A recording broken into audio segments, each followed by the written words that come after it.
Salut, c'est Étienne Tremblay de la machine à mixer. Je suis tout frais, revenu là, de 2 semaines de formation en France, à Paris et à Lyon. Et ça s'est super bien passé, comme d'habitude. Ce que j'aime beaucoup là, de ce type de stage-là, de formation, c'est qu'il y a toujours un côté très bon enfant. Il y a beaucoup de conneries qui se disent parce que même si, évidemment, on est très sérieux, on travaille très, très fort, c'est très technique, très intensif, ben, on dit quand même beaucoup de conneries. Là. Moi, je connais aucun musicien qui n'a pas un bon sens de l'humour. Là, fait que c'est toujours super agréable. Puis il y a un running gag qui revenait durant justement ces 2 semaines-là. Tout le monde a des logiciels différents, hein? Studio One, Logic, Live Ableton, Pro Tools. Certains utilisateurs étaient aussi sur Cubase. Puis moi, ça m'arrivait des fois de faire des manipulations avec justement des fonctions qui sont exclusives là, à Cubase. Puis c'était le running gag que je disais, ben, encore une autre bonne raison de passer à Cubase parce que souvent, il y avait un petit wow factor. Les gens qui découvraient ces fonctions-là faisaient ah ouais! Ah ouais, c'est possible de faire ça. Hein? Fait que dans la capsule d'aujourd'hui, je vais vous donner mon top 5 là, des fonctions qui font que tout le monde devrait passer là, à Cubase. La première fonction qui, moi, vraiment m'a fait faire le pas entre Pro Tools et Cubase, c'est la fonction de Vari Audio. Si je double-clique là, sur ma piste de voix, puis ça, c'est disponible sur n'importe quelle piste audio, je peux auto-tuner. C'est comme un genre de Melodyne intégré dans Cubase de façon très élégante et intuitive. Hein. Je peux juste, disons, sélectionner la note que je veux corriger. Je peux la remettre sur le pitch. Je peux straightener la note, la mettre, si vous voulez, plus droite ou moins droite. Je peux faire que le début de la note soit pas auto-tuné ou la fin. Je peux venir tilter mon pitch là, au début, à la fin. Je peux, vous voyez, monter, descendre selon l'inflexion. Fait qu'on peut vraiment manipuler notre voix. Puis évidemment, ben, on a aussi les fonctions au niveau du time stretch, time compression. Fait que je peux étirer, bouger justement la longueur de ma note si jamais c'est plus ou moins bien timé. Fait que ça, c'est disponible sur toutes les pistes, que ce soit de la voix, n'importe quel instrument. Puis ben, ça ne viendra pas prendre de CPU. Puis ça, ben, c'est certain qu'on peut faire des traitements vraiment auto-tunés, super audibles, mais généralement, on va l'utiliser surtout pour faire une correction vocale qui va être assez transparente. Puis pour ça, ça fonctionne vraiment très bien. Puis encore une fois, moi, dans beaucoup de styles musicaux, la voix est vraiment au cœur de la chanson. Fait que l'édition des voix, c'est vraiment important. Fait qu'une fonction comme ça, pour moi, ça a été assez majeur dans mon workflow pour que je fasse la transition de Pro Tools à Cubase. Deuxième fonction, la Control Room qu'on a sur le côté. La Control Room, moi, à la base, j'utilisais beaucoup pour le Sound ID, que là, Sound ID, là, je l'ai mis là, sur une autre piste. Ben, voilà, je l'ai ici pour, entre autres, justement, la correction des moniteurs.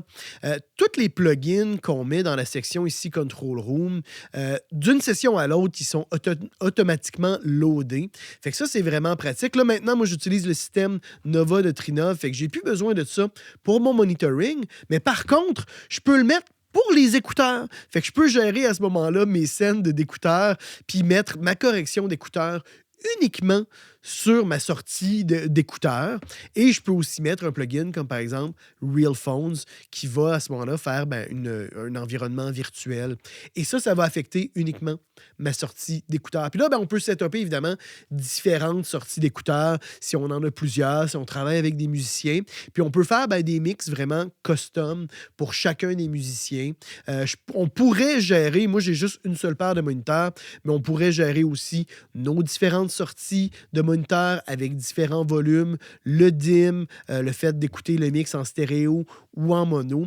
Fait que ça, c'est vraiment pratique. Et moi, j'ai toujours évidemment mon mix-up qui me sert pour les corrections de mes mix là, avec mes clients, qui fait que je peux passer vraiment à travers la liste de toutes les corrections. Puis je peux passer aussi de mon DA à mix-up, autrement dit, des mix précédents que j'ai fait pour mes clients au mix que j'ai actuellement. Fait que si je suis rendu au mix 3, mais je veux quand même comparer mon mix 3 au mix 1, je peux à ce moment-là, en temps réel, passer de un à l'autre. Et ça, c'est vraiment super pratique. Ça, évidemment, Mix-Up, c'est pas une fonction de Cubase, là, j'allais dire Pro Tools.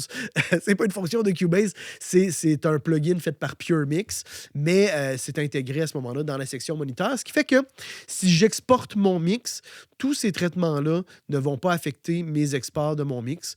Fait qu'encore une fois, la section Control Room, qu'on doit d'ailleurs, si vous êtes utilisateur de Cubase, il faut aller ici puis l'activer. Puis à ce moment-là, ben, assigner vos sorties de moniteur, vos sorties d'écouteurs aux sorties de votre carte de son que vous voulez que ce soit pour vos moniteurs ou vos écouteurs.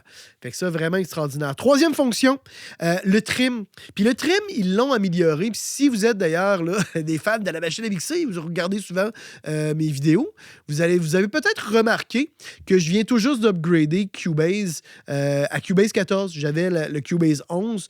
Moi, j'attends quand même souvent plusieurs générations. C'est très, très rare que j'upgrade à chacune des nouvelles versions.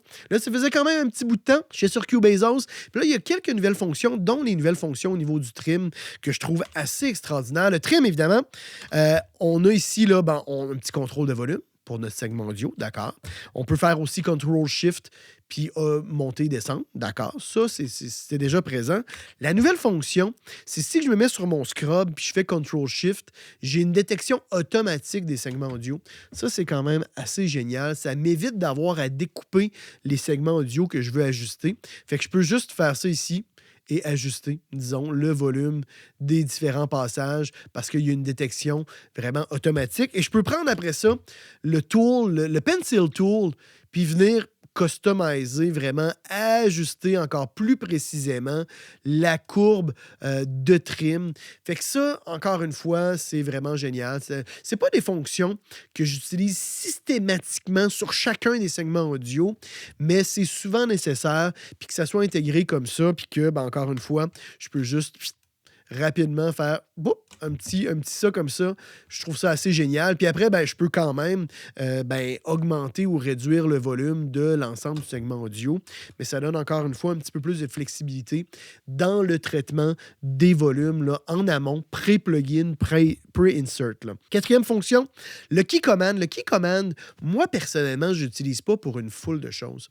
Mais c'est super pratique parce qu'on peut customiser tous les shortcuts et c'est doublement pratique, tout dépendant de l'ordinateur que vous utilisez. Moi, durant les 2 semaines de formation, il y avait des gens qui avaient des laptops, des portables. Puis des fois, les portables, vous n'avez pas, c'est pas comme un clavier complet. Des fois, on n'a pas le numérique pad à droite. Des fois, certaines fonctions sont déplacées. Fait que c'est parfois assez pratique de pouvoir juste changer un petit shortcut. Moi, une chose que j'ai faite, c'est de déplacer mon Mix Console. Le Mix Console, à la base, c'est le F3. Le F3, c'est pas une mauvaise touche. Mais là, moi, je l'ai mis sur la touche qui est comme à gauche du numéro 1. Ce qui fait que j'ai même pas besoin de regarder mon clavier. Puis je peux passer de mon mixeur à ma fenêtre d'édition. Fait que ça, des fois, c'est juste des petits détails. Et c'est vachement pratique de pouvoir customiser chacun de nos shortcuts. Et finalement, dernière fonction qui est à peu près disponible dans d'autres logiciels, mais pas exactement de la même façon, c'est le Direct Offline Processing. Le Direct Offline Processing nous permet d'appliquer, par exemple, un plugin, un effet, n'importe quel effet, uniquement sur le segment audio. Fait que ça va calculer, ça va processer et ça va appliquer l'effet. Et ça, ce qui est génial, c'est que d'un, c'est pas destructif. Je peux à tout moment, vous voyez, réajuster et lui, il va me recalculer. Et il va aussi réajuster la waveform. Fait que si je viens faire un low-cut vraiment là, agressif, vous voyez, il vient de recalculer la waveform. Je peux en ajouter plusieurs, des plugins. Je pourrais mettre une chaîne de plugins comme je veux. Je peux réajuster l'ordre dans lequel je veux ces plugins-là. Et à tout moment, je peux déliter les plugins puis revenir à ma version originale. Et ça, c'est très pratique aussi pour tous les plugins de denoising, de restauration sonore, qui des fois vont avoir un délai, une latence super importante. Et souvent, ces plugins-là, on ne veut pas les appliquer à l'ensemble. Si, mettons, moi, j'utilise un déclicker parce qu'il y a un petit bruit de bouche qui m'énerve. Le déclicker, je ne veux pas l'appliquer du début à la fin sur ma piste de voix. Je veux vraiment juste traiter le petit passage qui me dérange. Ça ne viendra pas prendre de CPU, ça ne va pas ajouter de la latence. Puis si jamais je change d'idée, je peux l'enlever puis revenir à l'original. Fait que ça, c'est vraiment très pratique là, dans le workflow d'avoir cette fonction-là et de pouvoir revenir en arrière, de pouvoir faire différentes combinaisons, etc. C'est vraiment très, très cool. Et dans les différentes mentions, parce que là, on a fait le tour là, je pense, des 5 fonctions vraiment les plus importantes là, de Cubase, il y a, entre autres, tout ce qui est fonction du mixeur. Hein, on peut customiser tout ce qu'on veut avoir dans le mixer. On peut avoir un meter bridge, un channel overview. On peut avoir la courbe d'égalisation dans le haut. On peut avoir les modulations si on a différentes modulations qu'on veut appliquer. Le channel strip, etc., etc. On peut tout customiser, tout ça. On peut aussi laisser certaines pistes à gauche ou à droite qui sont fixes. Fait que là, vous voyez, moi, j'ai ici à droite tous mes sous-groupes, beat, bass, git, clavier, voix, mon mix-boss.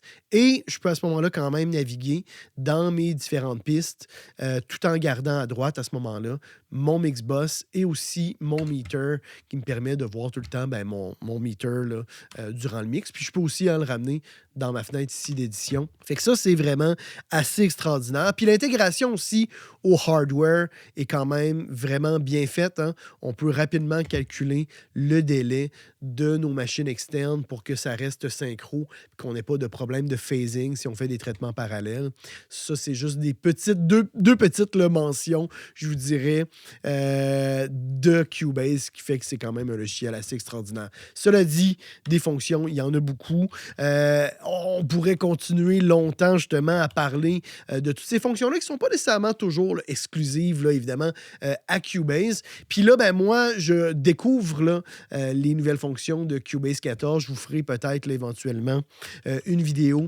Même si on s'entend que Cubase 14 fait quand même un petit bout de temps là, qui est sorti. Je suis un petit peu en retard pour ça, mais si jamais ça vous intéresse, écrivez-moi ça dans les commentaires, puis je pourrais vous faire là, une petite présentation, peut-être là, des nouvelles fonctions de Cubase 14 que je trouve intéressantes. Fait que voilà, c'est tout pour aujourd'hui, les amis. Écrivez-moi en commentaire quelle est votre fonction préférée dans Cubase. Puis si vous utilisez un autre DA, c'est quoi la fonction préférée, justement, du DA que vous utilisez? Mettez un petit pouce vers le haut. Abonnez-vous à ma chaîne YouTube, c'est la meilleure façon de soutenir la machine à mixer. Et on se retrouve la semaine prochaine. C'est Étienne Tremblay pour la machine à mixer.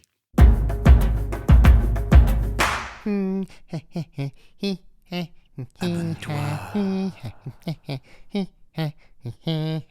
N'aie pas peur. Allez, clique. Abonne-toi.